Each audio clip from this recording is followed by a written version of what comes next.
Hello everyone. आप सब कैसे हैं? मैं उम्मीद करता हूं कि बहुत अच्छे होंगे और अपनी पढ़ाई को बहुत अच्छे से कर रहे होंगे। मैं आकाश कुमार बढ़ाना आईसीटी वर्चुअल क्लासरूम में मैं आपका बहुत बहुत स्वागत करता हूं मेरे प्यारे बच्चों। जैसे आपको पता है 6th क्लास है और 6th क्लास में देख रहे हैं हमारे अतीत, और हम देख रहे थे इस चैप्टर के अंतर्गत आरंभिक जो आपके नगर हैं उन आरंभिक नगरों की आपका चर्चा कर रहे थे। तो कल हम इसमें अपना आपका यहाँ तक हम लोग इसमें देख चुके थे। इसको कल हम लोग आपका महान स्नानागार को देख रहे थे और ये सारे हम लोग इसमें बहुत अच्छे से देख चुके हैं। यहाँ तक किसी को डाउट हो, कोई क्वेरी हो, आप मुझे बताइए। चलिए, तो इतना हम लोग इसमें आपका देख चुके थे और इसमें हम जो है इतनी बात भी कर चुके थे। क्लियर है? ये इतना थोड़ा सा आपको ध्यान रहना चाहिए। चलिए, ध्यान देंगे आप इतना। और इसमें अगर किसी का कोई डाउट है, कोई क्वेरी है तो मुझसे पूछ लीजिए। चलिए आगे बढ़ेंगे। तो इतना फिलहाल इसमें हम लोग आपका देख चुके हैं। ठीक है, चलिए तो आगे बढ़ रहे हैं। स्नानागार को देखा, कैसे भवन, सड़क, नाले थे, इनके विषय में हमने बात करी और कैसा कैसा बेसिकली स्ट्रक्चर था, इसको भी हमने गौर करके इसके अंतर्गत आपका देख लिया था। और इतने पे हम लोग जो है आगे भी आपका बढ़ चुके थे।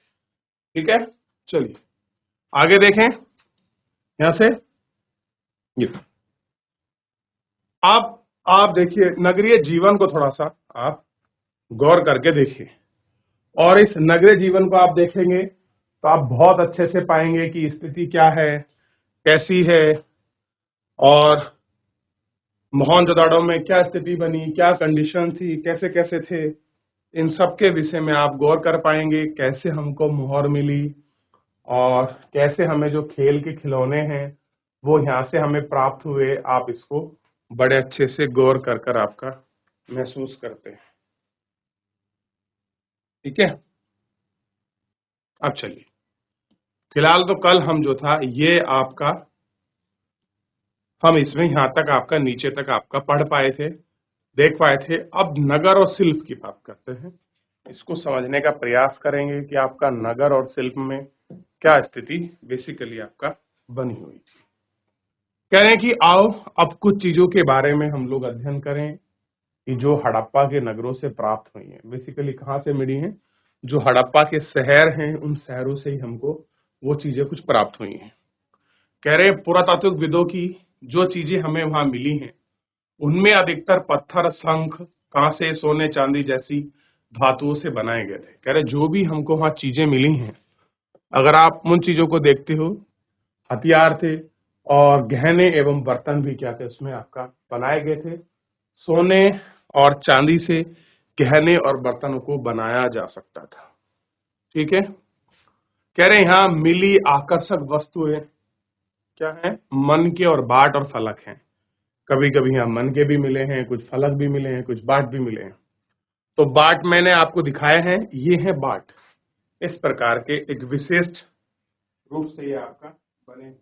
ठीक, और इसी में बाट के बाद मैंने आपको फलक दिखाए थे। ये देखिए, ये है फलक बेसिकली, और ये है जो आभूषण हमको मिले हैं उस समय का, जो आपका आप कहते हैं ना गोल्ड का सेट है पहनने वाला, जो महिलाएं पहनती हैं।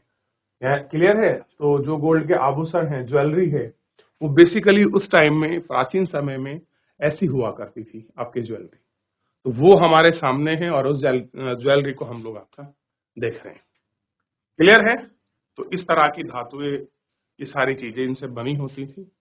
क्या कह रहा है कि ऊपर पत्थर के बाट को देखो, किसके बने हैं? बेसिकली ये बाट आपका पत्थर के बाट हैं, और कितने अध्ययन से उपयुक्त तरीके से इन बाटों को बनाया गया है। इन्हें चाट पत्थर से बनाया गया है। इन्हें शायद बहुमूल्य पत्थर एवं धातु को तोलने के लिए होगा। किससे बनाया गया होगा? धातु से इनके तोलने वोलने के लिए होगा। इनमें से कई कॉर्निक पत्थर के बनाए गए हैं, पत्थरों को काटकर तराशने मन के बनाए हैं, जिनके बीच छेदा गया है ये, ताकि ये धागा डालकर माला बनाए जा सके। आप दाईं तरफ एक धारदार फलक है। कैसा है? धारदार फलक है नीचे दाईं ओर आपका कढ़ाईदार वस्त्र, एक महत्वपूर्ण व्यक्ति, पत्थर से बनी मूर्ति है जो आपका मोहनजोदाड़ो से हमको मिली है। इसमें आपका क्या है, इसने आपके कढ़ाईदार, इसने क्या पहने हुए हैं, वस्त्र जो है आपका पहने हुए हैं। ये देखिए, ये व्यक्ति को आप अगर देखेंगे तो क्या दिखाई देगा, एक उत्कृष्ट आपके जो है मूर्तियाकृति कलाकृति आपको दिखाई देगी। और इसी में ये देखिए, ये वाला जो आपका डिजाइन का इसने कपड़ा पहना हुआ है, ये आपको यूनिक लगेगा। इसकी वो बात कर रहा है कि उसने आपका कढ़ाई का या डिजाइन का उसने क्या पहना हुआ है, आपका कपड़ा पहना। डिजाइन बेसिकली आकृति आपका कहाँ बनती है, लकड़ी पर, पत्थरों पर, और कढ़ाई बोलते हैं जो आपका किसी कपड़े पर या आपके बनाई जाती है, हम उसको कढ़ाई कहते हैं। क्लियर है? तो ये कढ़ाई का बना हुआ है जो इसका ये पहना हुआ है। तो आप इस मूर्ति को देखकर ये पता लगा सकते हैं या अंदाजा कर सकते हैं कि इस समय के लोग कला में कितने उत्कृष्ट थे, उनको मूर्ति बनाने का कैसा कौशल, विकास, ज्ञान था उन लोगों को, ये आप इसमें अच्छे से देख सकते हैं और आप समझ सकते हैं। कह रहे हैं कि हड़प्पा सभ्यता के लोग पत्थर की मोहरें बनाते थे। तो इस समय जो आपकी मोहर बनती थी, जो स्टैम्प बनती थी, वो किसकी होती थी बच्चों, वो सारी आपका पत्थर की होती थी। इन आयताकार मोहरों में सामान्यतः जानवरों के चित्र मिले हैं। कह रहे जो ये मोहर हैं जो हड़प्पा सभ्यता कालीन थी, वो कैसी थी, आयताकार। आयताकार का मतलब होता है इस तरीके से, जिसकी आमने सामने की जो भुजा हो वो कैसी हो, समान हो। यही पढ़ते हो आप आयत में, जिसकी आमने सामने की भुजा समान हो उसे क्या कहते हैं हम लोग, आयताकार। क्लियर है? तो ये बेसिकली आयताकार है आपका।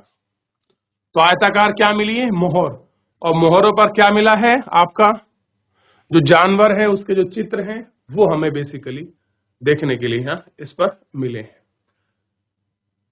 अब कह रहे हैं अध्याय 2 में जिन गांव के बारे में आपने पढ़ा था वहां भी कुछ धातुओं का प्रयोग किया गया था, और क्या वे पत्थर के बाट बनाते थे कि जो धातु मिली थी, क्या उनसे भी वो लोग आपका बाट बनाते थे? बाट का प्रयोग था क्यों? क्योंकि ये लोग भी आपका माप तोल की विधि जो था ये जानते थे, या कह सकते हैं ये लोग भी माप तोल किया करते थे। और माप तोल किसके लिए होती है, जब कोई आपका ट्रेडिंग वगैरह करता है, व्यापार करता है, तो ही तो आपको जरूरत पड़ेगी इनकी।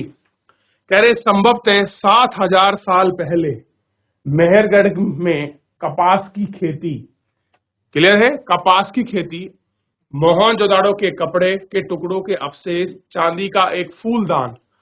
फूलदान बेसिकली एक आपका टिफिन जैसा होता था। कैसा होता है, जो आपका टिफिन है, क्लियर है, लेकिन उस टिफिन में लॉक लगा होता था और उसको हाथ से पकड़ सकते थे, तो उसको बोलते हैं फूलदान। क्या है ये, बेसिकली एक चांदी का फूलदान, और इसमें कपास के से निर्मित कुछ कपड़े, और खेती, अगर कपास है तो ऑब्वियस है कि खेती भी हुई होगी, कपड़े भी बने हैं, चांदी का फूलदान बना है, और उसका ढक्कन भी है, और कुछ तांबे की वस्तुएं से चिपके हुए मिला है, जो कैसा है, पक्की ईंट तथा फेंस से बनी हुई कतलिया सूत काटने के संकेत देती हैं। कैसे देती हैं, सूत काटने के आपके संकेत जो हैं। क्लियर है? अब देखिए ये मोहर थी। कह रहे कि इसमें अधिकांश वस्तुओं का निर्माण विशेषज्ञ अब आपका किया करते थे। कह रहे हैं जितनी भी आपकी वस्तुएं बनी हैं, जैसे कपास से कपड़े बने हैं, पत्थर की मूर्तियां बनी हैं, उनमें आपका डिजाइन हो रहा है, आपके बाट बने हैं, आपके फलक बने हैं, आपके मन के बने हैं, चांदी का कोई भी आभूषण बना है, इन सबका आपको जो बनाने वाले लोग थे वो कौन थे, वो आपका विशेषज्ञ थे। कौन थे, विशेषज्ञ थे। और आपका विशेषज्ञ हाँ बच्चों किसे बोलते हैं, जो किसी खास चीज को बनाने में खास प्रशिक्षण लेता है, जैसे पत्थर तराशना, मन के चमकाना, या फिर मोहरों पर पिचकारी करना आदि। कैसे हो, इन मोहरों आदि पर अगर कोई पिचकारी कर रहा है तो ये सारी चीजें इसके अंतर्गत आती हैं। कह रहे कि प्रश्न 28 पर चित्रों को देखो, आप मूर्ति का चेहरा कितने आकर्षक ढंग से बनाया गया है। 28 मिनट पर देखना है। और जो हमारी मूर्ति है, जो उसका चेहरा है, फेस है, वो कितना अट्रैक्टिव है, इसे आप देख सकते हैं। ये देखिए कितना अट्रैक्टिव रूप से ये फेस को उन्होंने बनाया है। और स्पेशल आप उसकी दाढ़ी को देखिए, किस तरह से लाइनिंग करके उसने पत्थर को आपको तराशा है और आपको दिखाया गया है। तो ये कोई आम लोग नहीं कर सकता।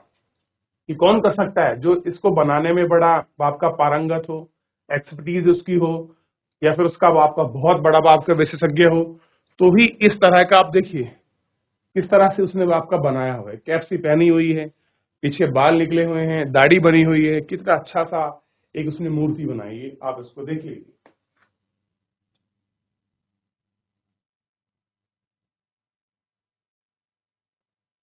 अब यह है किसी विशेषज्ञ या मूर्तिकार का ही काम हो सकता है। कह रहे जिस तरह से मूर्ति बनी है, कोई आदमी तो बना नहीं सकता, कोई एक्सपर्ट ही होगा जिसने ऐसा कुछ किया होगा।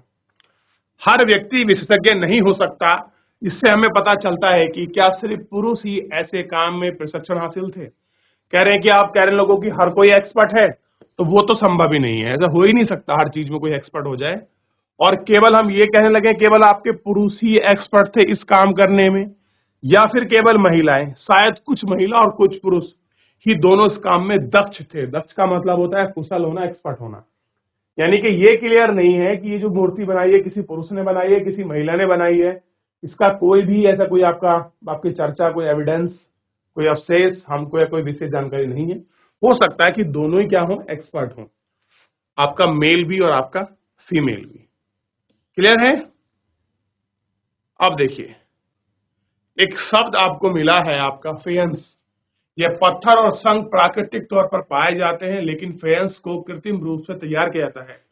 बालू और साप्टिक पत्थर के चूर्ण को गोंद में मिलाकर उनसे वस्तुएं बनाई जाती हैं और उसके बाद उन्हें वस्तुओं को आपका एक चिकनी परत चढ़ा दी जाती है।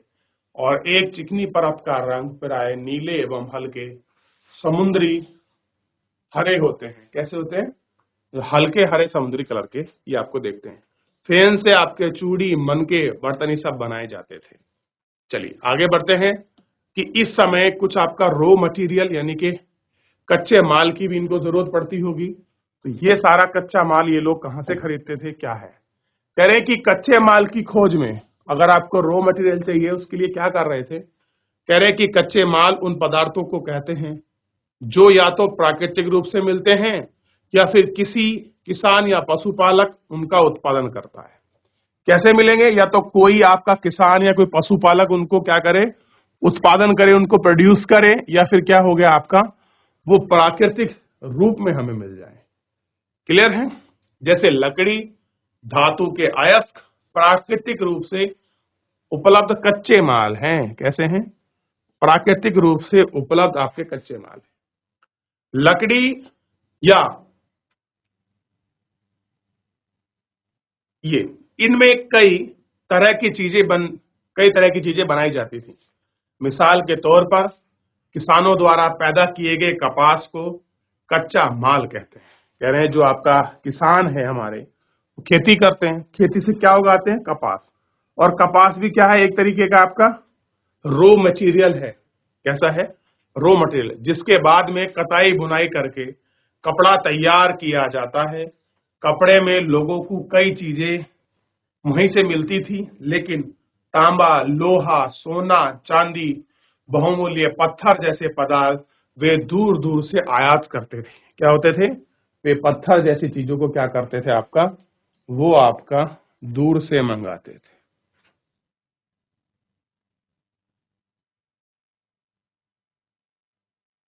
क्लियर हो गया? क्या कर रहे हैं? और बाहर से जो है आपका मंगा रहे हैं और उनको इंपोर्ट करते थे कि आज ऐसी चीजें हमको मिल जाएं, चाहे उसमें कच्चा मतलब चाहे आपका लोहा हो, तांबा हो, चांदी हो, इन सबको वो आपका बाहर से मंगाते थे। कह रहे हैं कि हड़प्पा के लोग तांबे का आयात, आयात का मतलब होता है वस्तुओं को मंगाना, और संभवतः 100% नहीं कि ऐसा होता ही होगा, लेकिन हम लोग संभावना लगा रहे हैं कि आज के राजस्थान से आपका करते थे।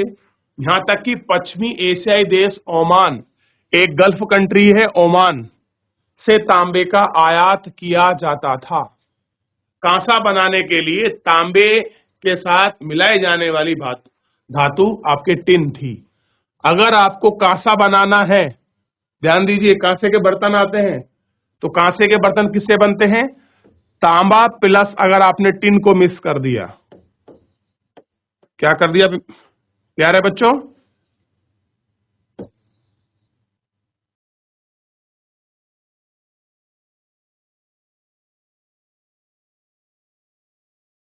तांबा और टिन आप मिक्स कर दोगे तो क्या मिलेगा आपको? कांसा। और एक इसका स्पेशल कंपाउंड होता है कि कितना परसेंट हम लोग तांबा मिलाएं और कितना टिन मिलाएं, जो हमको क्या मिल जाए? कांसा आपको मिल जाए। ठीक है, तभी हम कांसे का निर्माण करते हैं। और कह रहे हैं कि टिन का आयात आधुनिक ईरान या अफगानिस्तान से किया जाता होगा। तो टिन कहां से मंगा रहे थे? टिन अफगानिस्तान से या फिर ईरान से। और तांबा कहां से आपके मंगा रहे थे? ओमान से। ये दोनों खाड़ी देश हैं, गल्फ कंट्री हैं। क्लियर है? अगर आप लोग गूगल करोगे तो आपको मौका मिलेगा, चाहे तो आप लोग लिख लीजिए कि गल्फ कंट्री कौन सी होती है, खाड़ी देश। आप गूगल करोगे तो आपको नाम निकल के आ जाए। क्लियर है? उन्हीं में से हम दो कंट्री को देख रहे हैं, ओमान को और आपका जो ईरान है उनको हम देख रहे हैं। कह रहे सोने का आयात आधुनिक कर्नाटक और बहुमूल्य पत्थर का आयात गुजरात, ईरान और अफगानिस्तान से किया जाता था। कहां से करते थे? अफगानिस्तान से आपका किया करते थे। ठीक है?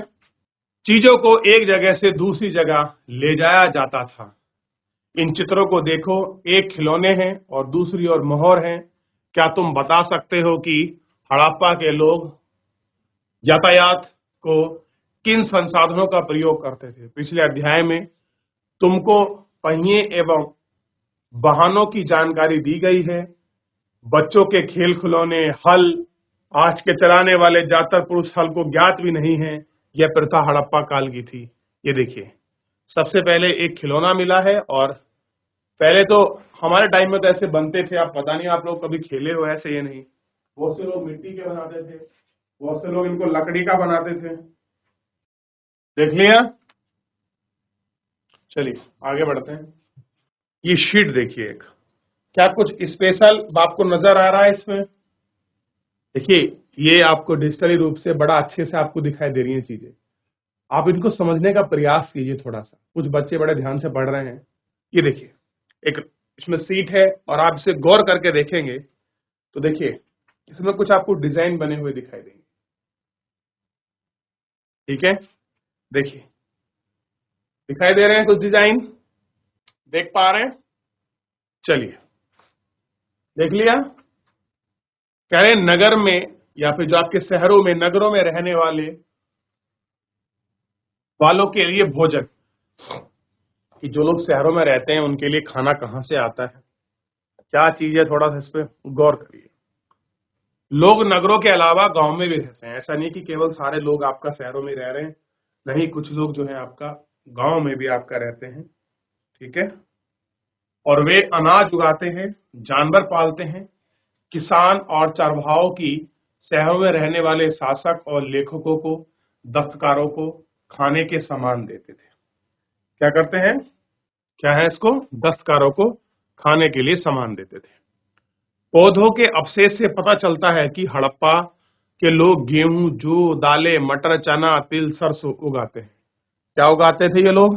गेहूं, जौ, दालें, मटर, धान, तिल, सरसों, ये सारी चीजें उगाते थे। यानी कि दलहन, तिलहन और खाद्यान्न में आपका गेहूं को ये लोग आपका उगाते थे। यानी कि ये लोग भी अच्छी खासी कृषि आपका करते थे और कृषि में ये एक्सपर्ट भी थे। क्योंकि अगर इतना प्रोडक्शन कर रहे हैं कि जितना उगा रहे हैं अधिशेष को ये व्यापारी को बेच दे रहे हैं, वो फिर आपका शहर में ले जा रहे हैं, तो ये एक बहुत बड़ी बात है। क्लियर है? कह रहे जमीन की जुताई के लिए हल का प्रयोग एक नई बात थी, कि इस जमाने में अगर लोगों को हल मिला और उससे जमीन जुतने लगी, यह एक कैसी थी? आपका नई बात थी। हड़प्पा काल के हल तो नहीं बचे, क्योंकि वे प्राय लकड़ी के बनाए जाते थे, लेकिन हल्के आकार का खिलौना मिला है। जिस जिस क्षेत्र में बारिश कम होती थी, सिंचाई के लिए लोग कुछ तरीके अपनाते होंगे और संभवतः पानी का संचय यानी कि इकट्ठा कैसे प्रोवाइड करा रहे हैं किया जाता होगा। जरूरत पड़ने पर उसे फसलों की सिंचाई की जाती होगी, कि जब आपकी जरूरत है तब फसलों की खिंचाई जो है सिंचाई की जाती है। तो ये एक आपका खिलौने के तौर पर हल जैसा आपको मिला है। बच्चे आप देखिए, घर में कुछ काम करते हैं ना, तो आप उसे क्या करते हैं, खेलने जैसा सामान बना लेते हैं कि ये मेरा बाप का ट्रैक्टर है, ये मेरी कार है, ये मेरी बाइक है, ये मेरा खुदाला है, क्लियर है, ये मेरी करछी है। तो ऐसा ही हमको एक एविडेंस इसके तौर पर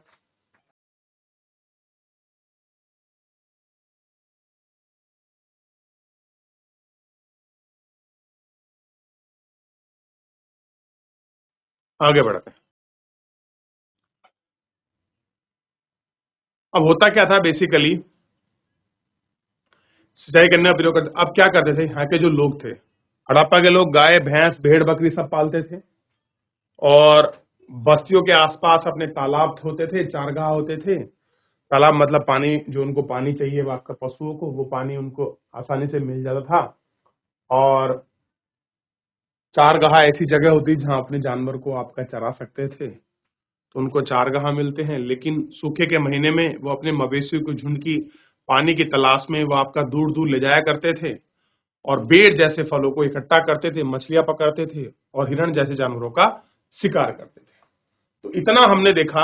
अब इससे आगे कोई भी एक बच्चा खड़ा हो, माइक ले और चैप्टर को पढ़े। कौन पढ़ेगा बच्चा? जी ऐसी छारवा, आप पढ़ोगे बच्चों माइक लेके चैप्टर को?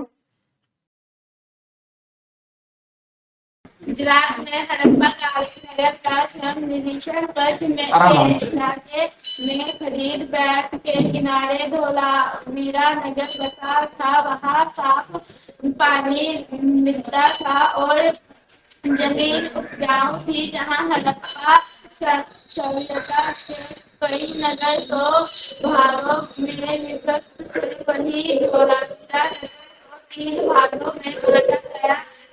इसके हर हिस्से के चारों ओर पत्थर की ऊंची ऊंची दीवार बनाई गई थी। इसके अंदर जाने के लिए बड़े बड़े प्रवेश द्वार थे। इस नगर में एक खुला मैदान भी था जहाँ सार्वजनिक कार्यक्रम आयोजित किए जाते थे।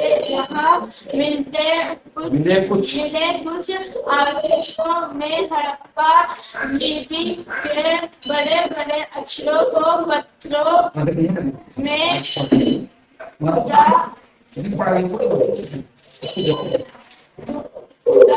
पाया गया है। इन अभिलेखों को अभ्यंतः लकड़ी में जला गया था। यह एक अनोखा अवशेष है क्योंकि आमतौर पर हड़प्पा के लेख मोहर जैसी छोटी वस्तुओं पर पाए जाते हैं। गुजरात की खंभात की खाड़ी में मिलने वाली साबरमती की एक नदी के किनारे बसा लोथल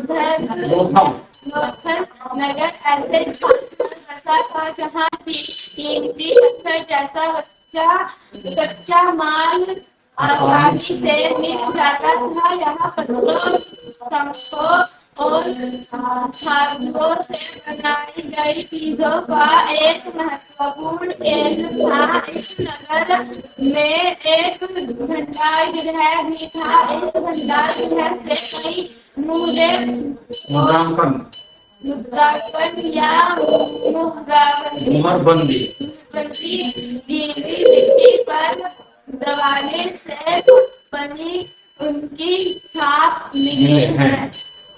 बहुत बहुत धन्यवाद आपका।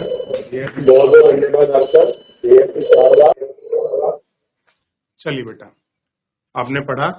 अब थोड़ा सा हम लोग क्या कर रहे हैं, गुजरात जो हमारा राज्य है उसमें जा रहे हैं और हमको हड़प्पा काल की क्या क्या चीजें मिली हैं और हड़प्पा में खासकर जो वहां का नगर था उस नगर का हम लोग एक सूक्ष्म निरीक्षण करेंगे, इन्वेस्टिगेशन करेंगे, उसको पढ़ेंगे, समझेंगे, ये जानने का प्रयास करेंगे। देखिए बेसिकली है क्या, कच्छ के इलाके में, कच्छ है, रन ऑफ कच्छ, आप वहां देखें कच्छ है और एक आपका खंबात की खाड़ी है, ठीक है। कच्छ के इलाके में खेदरा बेत के किनारे धोलावीरा नगर बसा हुआ है। ये जगह है खदीरा बेत और वहां पर एक नगर बसा था पुराने समय में धोलावीरा। और कहते हैं कि हड़प्पा काल के सभ्यताओं में धोलावीरा ऐसा शहर था जो पानी को संरक्षित करने में या पानी का बड़ा अच्छा उपयोग करने में पूरे इस सभ्यता में सबसे एक्सपर्ट था। कैसा था? सबसे एक्सपर्ट। कौन सा शहर? धोलावीरा। कहां पड़ता है? गुजरात में। आइए पढ़ते हैं इसके विषय में। कह रहा है कि वहां साफ पानी मिलता था। पानी कैसा मिला है यहाँ? बिल्कुल आपको साफ। जमीन कैसी थी? उपजाऊ थी, यानी कि फर्टाइल थी, काफी अच्छा सारा आपका प्रोडक्शन होता होगा। जहां हड़प्पा सभ्यता के कई नगर दो भाग में विभाजित थे, कि बहुत सारे शहर हैं लेकिन वो क्या थे? दो पार्ट में आपका बटे हुए थे। वहीं धोलावीरा नगर को 3 भागों में बांटा गया था। इसके हर इलाके में चारों ओर पत्थर की ऊंची ऊंची दीवारें बनाई गई थी। इसके अंदर जाने के लिए बड़े बड़े प्रवेश द्वार होते थे। इस नगर में एक खुला मैदानी भाग भी था जहां सार्वजनिक कार्यक्रम आयोजित किया जाता था। क्या होता था? जहां आपका सार्वजनिक कार्यक्रम को जो है ये लोग आयोजित किया करते थे। यहां मिलने वाले कुछ अवशेष भी हड़प्पा लिपि के बड़े बड़े अक्षरों व पत्थरों से खुदा पाया गया। कह रहे कि यहाँ कुछ आपके अवशेष हमको मिले हैं और इन अवशेषों के आधार पर हमको बड़े बड़े कुछ अक्षर और पत्थर हैं जो आपके खुदवाए गए हैं, उन्हीं के आधार पर मिले। इन अभिलेखों को संभवतः लकड़ी में जड़ा गया है और यहाँ एक अनोखा अवशेष है, क्योंकि आमतौर पर हड़प्पा के लेख मोहर जैसी छोटी वस्तुओं पर पाए गए हैं। कह रहे कि हड़प्पा की जो आमतौर पर मोहर है वो लेख जो है आपके मोहरों पर मिले हैं, छोटी वस्तुओं पर। गुजरात में खंबात की खाड़ी से मिलने वाली साबरमती नदी, यानी कि गुजरात की जो खंबात की खाड़ी है उसमें एक नदी मिलती है जिसको कहते हैं हम साबरमती नदी। और ये क्या है? एक उपनदी है और इसके एक किनारे पर लोथल बसा है और वहां जहां कीमती पत्थर जैसा कच्चा माल आसानी से मिल जाता है। कह रहे यहां पर अगर कोई आपको कीमती पत्थर चाहिए वो बड़ी आसानी से आपको मिल जाता है। यह पत्थर शंख और धातुओं से बनाई गई चीजों में एक महत्वपूर्ण केंद्र था। कैसा था?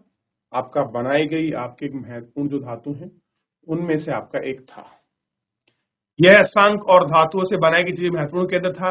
इस नगर में एक भंडार गृह भी मिला है, यानी कि यहाँ क्या मिला? एक नगर में भंडार गृह। भंडार गृह का मतलब समझते हो? स्टोरेज, जहां पर आप सामान को बहुत बड़े रूप में इकट्ठा कर सकते हो। और भंडार गृह मतलब शायद सामूहिक रूप का रहा होगा जहां सब लोग अपना बचे हुए आपके उत्पादन जैसे गेहूं, मटर, तिलहन, दलहन की जो आपकी चीजें हैं, दालें वगैरह, वो शायद कुछ रखते होंगे ऐसी जगह पर। और इस भंडार गृह में कई मोहरे, मुद्रांकन और आपका मोहरबंदी यानी गीली मिट्टी पर दबाने से बनी हुई उनकी छाप भी मिली है। कोई मान लीजिए दीवार है, गीली मिट्टी उसमें कुछ चिपका दिया तो उसकी छाप दीवार पर पड़ जाती है, तो ऐसा भी कुछ हमको आपका क्या है यहां पर मिला है। कह रहे कि लोथल का आपका बंदरगाह, लोथल में एक पोर्ट था, क्लियर है? यह तालाब लोथल के बंदरगाह रहा होगा और जहां समुद्र के रास्ते आने वाली नाव रुकती होंगी और संभवतः माल उतारा या आपका चढ़ाया जाता होगा। अब आप सोच के देखिए कितना सुंदर लग रहा है। जाने का रास्ता है, प्रॉपर एंट्रेंस है। आप इसको गौर करके देखेंगे तो थोड़ा सा अच्छा आपको दिखाई देगा कि शायद कुछ आता होगा माल वाल के लिए। तो ये एक पूरा आपका लोथल का एक दृश्य है, वो आपको दिखाई देगा। एक बार देख लीजिए, कुछ पूछना है पूछ लीजिए।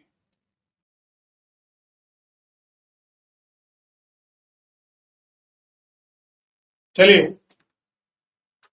देख लिया।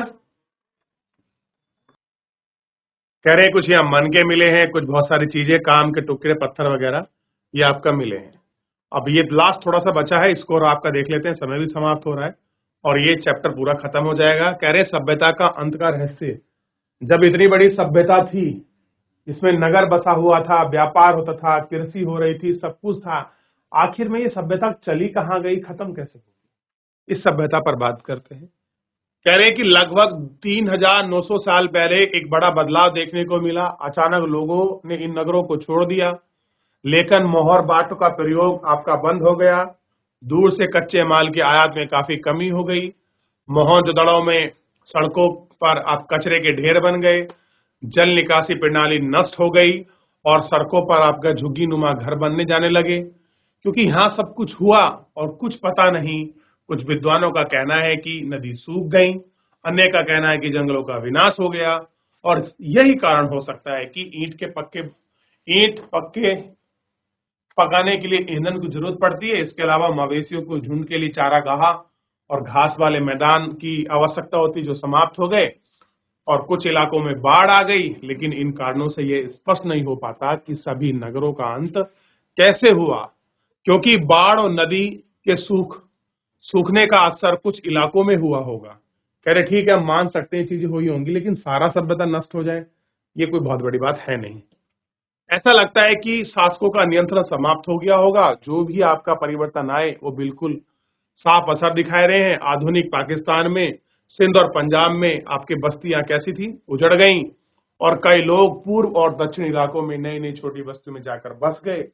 लगभग 1400 साल के बाद नगरों का विकास हुआ, और इसके बारे में तुम अध्याय 4 और 5 में पढ़ोगे। कहाँ आप देखिए, कहाँ तो विकास क्या था, 3900 साल पहले ये पूरी सभ्यता उजड़ी, और फिर कब बसी, 1400 साल पहले। एक बहुत लंबा गैप इस सभ्यता ने ले लिया। क्लियर है? चलिए, ये दिखाई दे रहा है आपको कुछ? क्लियर है? ये मिस्र के बाप के पिरामिड हैं। चलिए, तो पूरे चैप्टर में अगर किसी कुछ पूछना है, कुछ डाउट है, कुछ क्वेरी है, तो मुझसे पूछ लीजिए, क्योंकि चैप्टर पूरा समाप्त हो चुका है और चैप्टर का हम रिवीजन कर चुके हैं, पढ़ हम पहले चुके थे। तो फिलहाल आज के लिए इतना ही। मिलते हैं नेक्स्ट लेक्चर में। तब तक अपना ध्यान रखिए, स्वस्थ रहिए, अपनी पढ़ाई को बहुत अच्छे से करते रहिए। मुझसे जुड़ने के लिए आपका बहुत बहुत धन्यवाद।